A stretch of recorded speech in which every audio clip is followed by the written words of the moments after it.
Joining me right now in New York City, psychotherapist, host of Talking Live on Facebook Watch and the Bite Side podcast, Dr. Robi Ludwig. And I have the question that Chanley was really bringing up in our discussion about Australia and the sequence of events.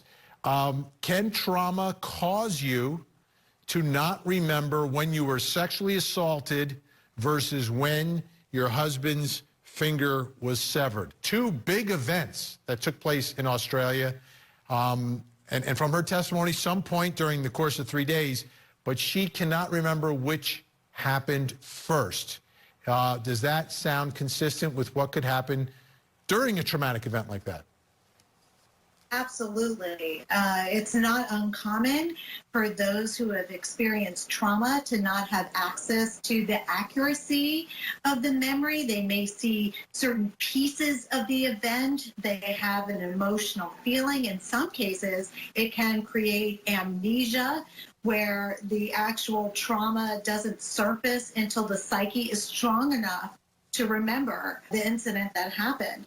I guess the interesting idea that's being explored here is a credibility issue.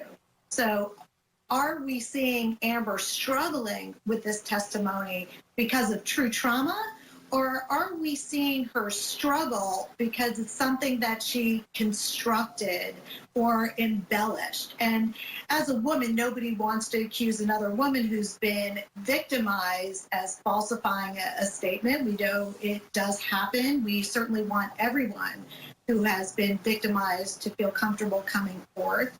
And there's the challenge, when you come forth, they almost are treated like they are not telling the truth. So there is the challenge there. But that's the problem in this whole trial. It seems to be a credibility issue, and who seems to be most credible. Yeah, and they just have to be just that much more credible than the other. That's it. That's all they need in this case. Dr. Robi Ludwig staying with us. When we come back, we're going to talk about the honeymoon. That came up again on cross-examination. The honeymoon on the Orient Express is next. I don't know. Was that the same honeymoon she was describing? Let's bring in our guest. Still with us, psychotherapist, host of Talking Live on Facebook Watch and the Bite Side podcast, Dr. Robi Ludwig. Joining us now, River Edge, New Jersey, family law attorney Janelle Weinstein, and in Orlando, Florida, human behavior expert Susan Constantine. Great to see everyone. Susan, let me start with you. This testimony, she described being attacked on the Orient Express during the honeymoon. And we saw that testimony, we heard that testimony, and then we saw her reacting to that journal entry where she described a wonderful adventure. What are we to make of all this? Well, again, as you know, it's the same thing, Benny, is that there's so much discrepancy in what she's testifying to. She's reading her journal of this wonderful, exciting weekend, and then you turn around and you listen to her testimony, and you're going, the two are incongruent. So are they talking about the same weekend? Because it is confusing. And so what's missing is missing information. We are not getting the full story. And that's what I keep going back to over and over again. We're not getting the full story. We're getting little bits and pieces of it. And she tends to maximize what Johnny does, minimizes her involvement. And when I'm watching her body language, there's so much inconsistency, but there is truth in it. So there are bits and pieces of it, of truth in it, but there's so much woven exaggeration and deception among it in her words, her voice analysis. Remember, we did that just the other night together. And then you watch her behavior, the rapid eye blinking, the hand gestures not in sync with the movements, and then sometimes they are. So I do think that there was some sort of altercation, but I don't believe it happened the way they said it is. And that is the thing we keep going back to. It just didn't happen the way Amber's describing it. Janelle Weinstein, the way she described it on direct, it's like they should have brought Janelle on the honeymoon, right? As the family law attorney to just, stop it right there on the honeymoon. To me, but then she writes about it, and she writes about it in such glowing words. It's like you're impeached by your own love journal. exactly right, Vinny. You know, I'm not laughing because it's not funny, but I'm laughing because I'm thinking if I'm sitting here on the jury and I'm trying to figure all this out like we're doing, and we have this writing from her in close time to when all these terrible things were supposed to happen, I think that has great weight for the jury trying to figure out if she's credible or not. It's done at the same time, not years later. And to me, the jury's going to weigh that heavily. But we have to remember, at the end of the day, this is Johnny Depp having to prove that what she's saying, everything she's saying, is not true. So All right, that's but just this much, not beyond a reasonable doubt, just this much, Janelle. That's right. Yeah. That's right. And so, you know, I don't know. You know, it's getting in the minds of the jurors. We've done this many, many years over and over again, Vinny, trying to think if we can read these jurors. But I think that this writing is going to have a lot of weight since it was written in such close time to these incidents happening. Dr. Robi Ludwig, is a love journal a good idea? And do we tell the truth in our love journals? It usually is. Do we tell the truth in our love journals? Well, I think the question we're all having here is, why is this so confusing? You know, even the smart people on the jury are going to be like, why am I not getting this? Why is this not making sense? And so usually when that is going on, something is not being told, that there's information that's missing. So, for example, did Amber Heard and Johnny Depp have one of those crazy hookups where they get in huge fights that were over the top, and then they would go into a loving cycle? And did this happen often? And now the question is, did the fights happen and were they manageable, or were they truly threatening? And that is where we are all at. And we're all trying to make sense out of, you know, why is Amber describing her story in this extreme way? I thought it was so interesting, Vinny, when you said she was talking about a best friend observing something. And it turned out this best friend is somebody that she actually has no relationship with. I think those kinds of descriptions and the way she kind of just presents things in ways that are simply not true, I think it's going to weigh on the jury at some point, if not already. Okay, when we come back, we're going to listen to Johnny and Amber recordings. It's, you know, they're recording each other, and we're getting to hear it all. And what does that reveal? What story does that tell? We'll play them for you next. Unbelievable. I mean, they're having this crazy argument about their careers, and I guess Johnny's trying to give her advice. He wants to keep her out of these movies, TV shows. She's making fun of his career. I mean, this is insanity. Jury's hearing all of it. Let's bring back in our guests, Dr. Robi Ludwig, Janelle Weinstein, Susan Constantine.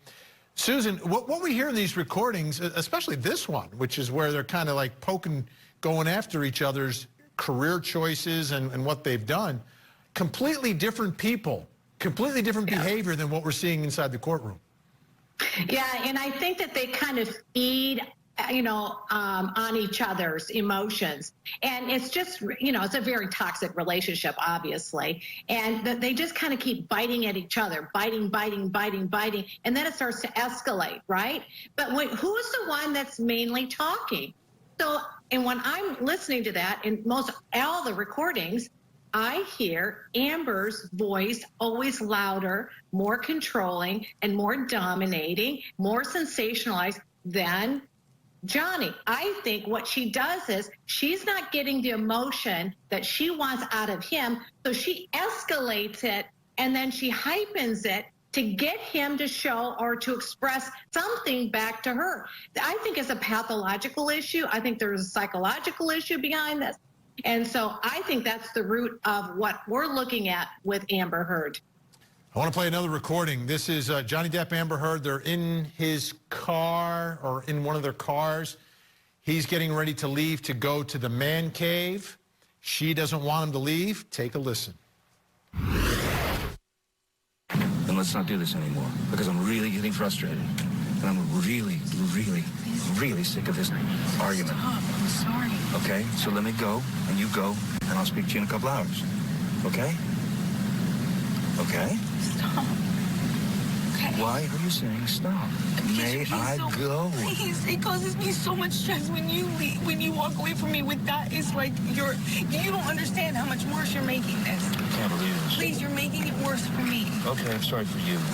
Please, I'm only trying to tell you so that you know you're causing me immense stress right now when you walk away like that. There's no reason to be mad. Then say goodbye. I haven't walked away. You're not saying goodbye. You won't let me leave.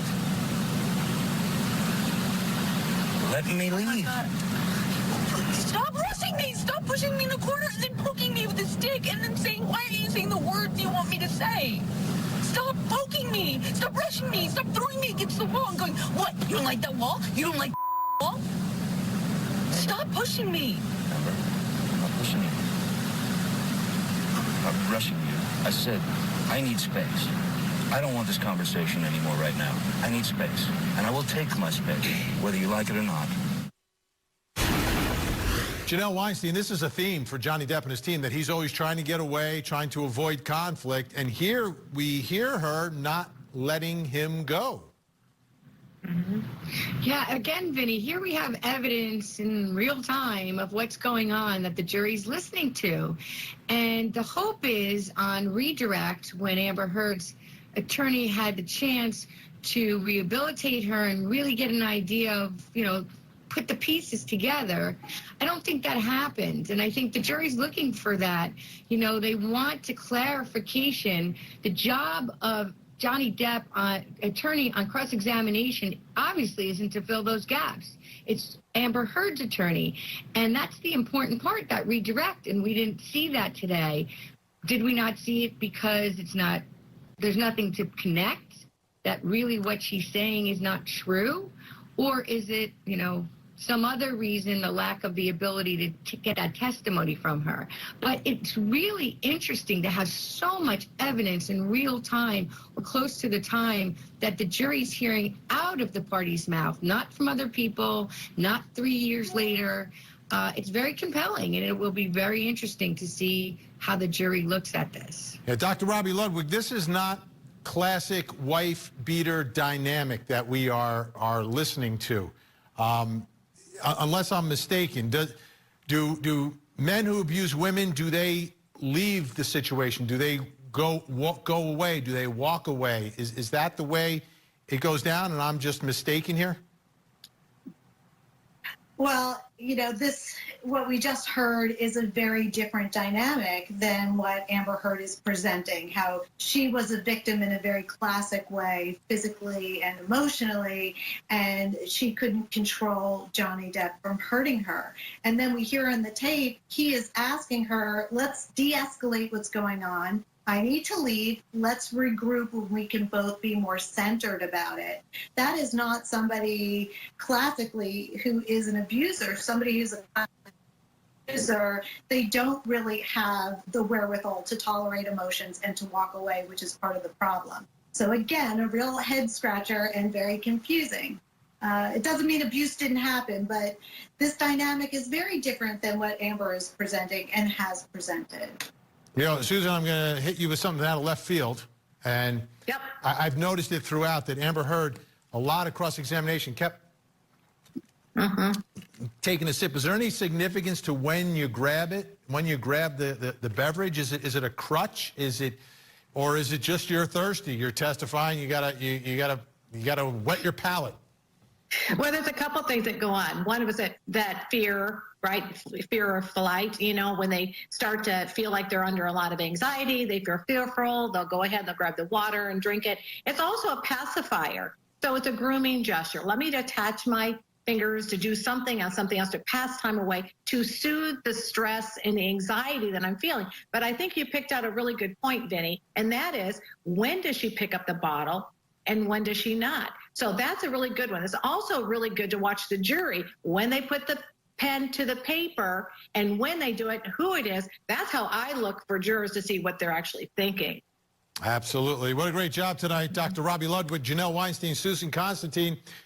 We will speak again. I know that for sure. So thanks so much for joining us tonight. We appreciate it.